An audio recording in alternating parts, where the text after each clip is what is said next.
Bugün Roblox'ta şey, klavyeye basarak hızımızı arttıracağız. Bu oyunda aslında sizi göstermeden ben 155.000 hıza kadar ulaştım. Şu anda en çok gittiğim kupa yeri 100.000. 100 daha doğrusu 100.000 yok.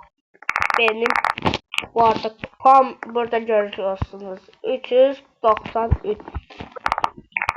Şimdi ben 500 kupa elemeye çalışırım. Tamam. Burada balerina cappuccino var. Yersiniz. Bura en sevmediğim yer diyor. Eksi. Çekti buradan. Ben de notbanları. Ben buradan notbanlardım. Orada notbanlar. Öldüm ki. En asan diğer öldüm. Buralarda var. Buralarda. Buralarda. Yet. Bir yerimiz ağır oldu. Hadi.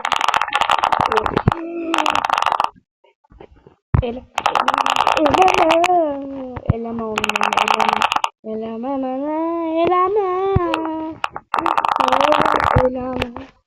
Aşamaya atlamayacağım. Robok'un. Ancak bir gün ağzım orada.